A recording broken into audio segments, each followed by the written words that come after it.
Съемочной группе Анна Ньюс предоставилась возможность посетить освобожденный город Адра, где мы полгода назад снимали штурм укрепрайона террористов. Эта школа и рядом стоящие здания были тогда опорным пунктом боевиков. Штурм подразделениями сирийской арабской армии был мощным и стремительным.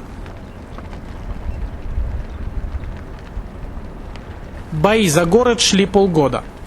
Группировка боевиков разгромлена, и люди начинают возвращаться в свой родной город.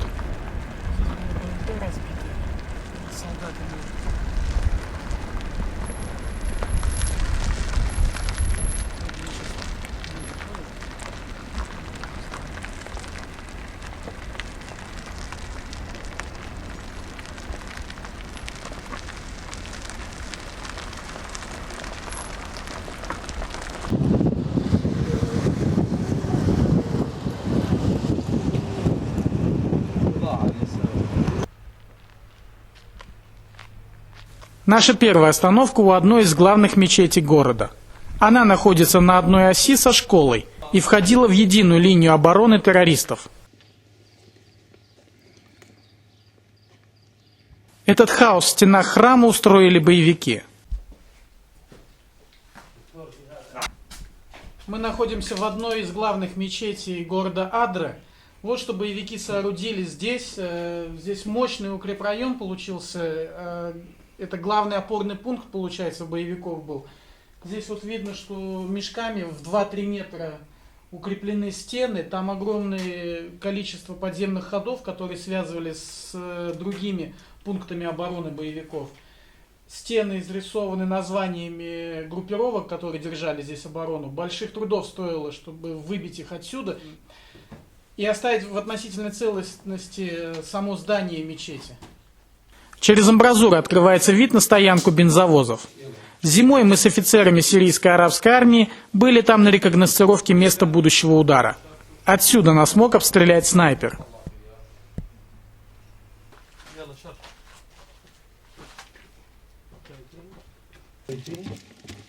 По подземному ходу мы идем из двора мечети в основное здание.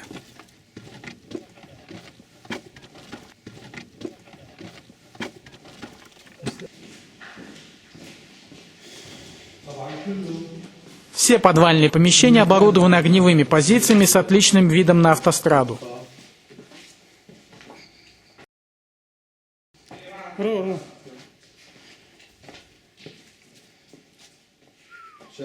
Вот здесь были их позиции.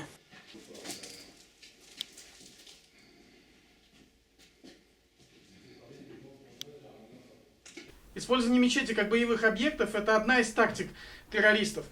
Они ведут огонь из-под мечети, армия вынуждена вести по ним ответный огонь, а потом они жалуются, что армия атакует мусульман.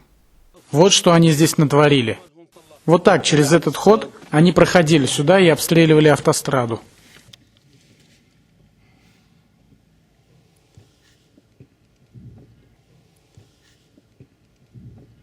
Вот так вот из основного здания мечети проведены подземные ходы с выходом наверх.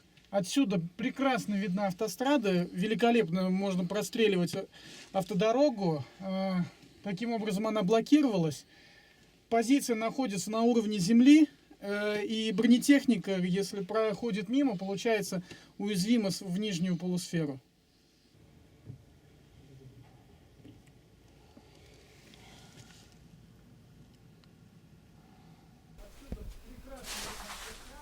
Внутренние помещения мечети захламлены. Всюду следы мародерства и грабежа.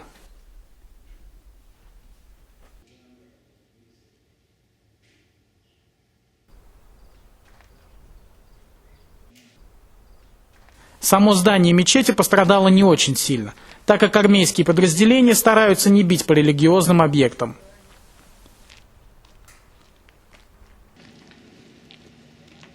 Всюду в городе следы бедствия, привнесенного боевиками.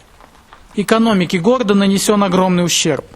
Имущество граждан и государственная собственность подверглись разграблению. Наша следующая обстановка сегодня – городская пекарня. Во время резни, устроенной боевиками, здесь заживо сжигали людей.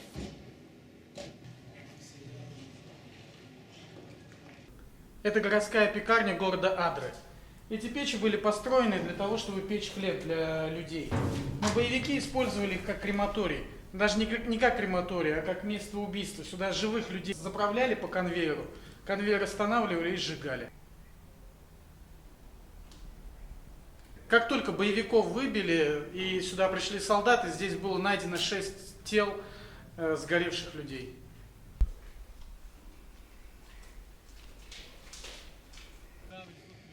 От здания пекарни вдоль автострады боевики соорудили сеть окопов.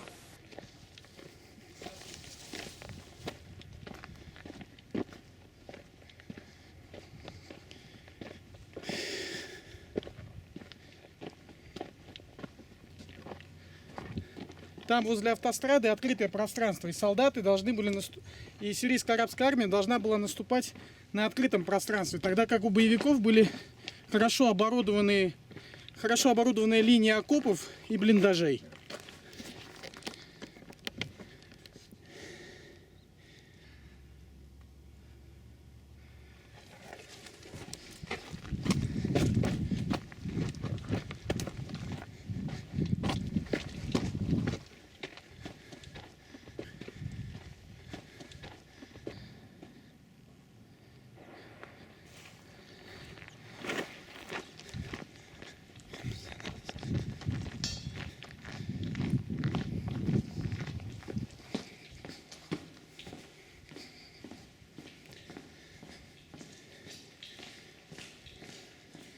Вот так вот первый этаж здания. Внутри здания самого идет окоп в полный профиль, укреплен мешками с землей. И выбивать отсюда боевиков было чрезвычайно сложной задачей.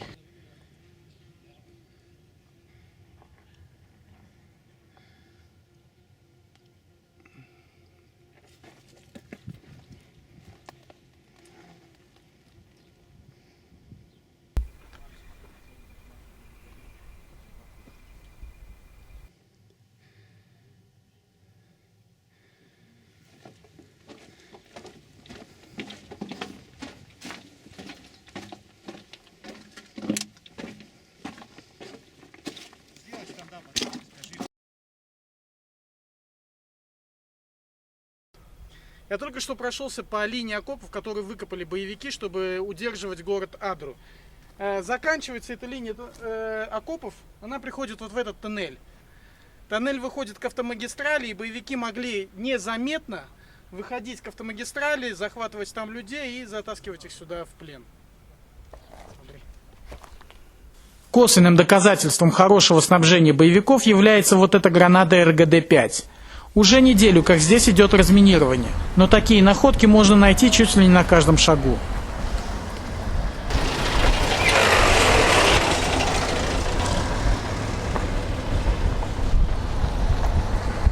Мы немного проехали по городу. Вот так выглядит сегодня Адра.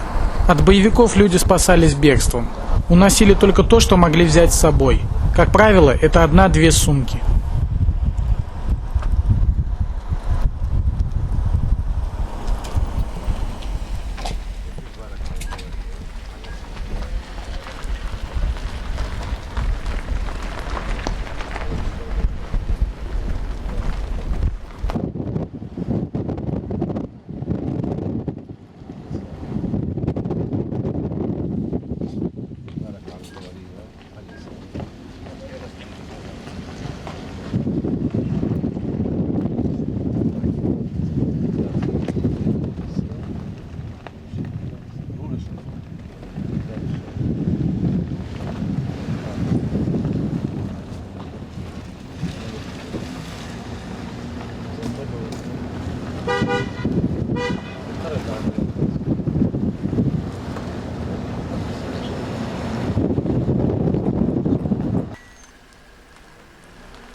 Боевики напали на город Адра в 4 утра. О том, что атака была внезапная, говорит большое количество брошенного личного автотранспорта.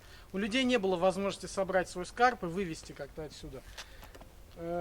Здесь машины разных ценовых категорий.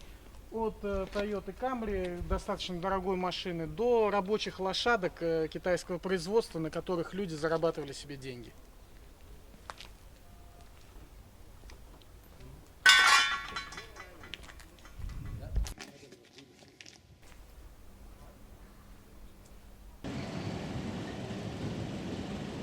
Сейчас в город начинают возвращаться местные жители, чтобы отстроить все заново и зажить прежней жизнью.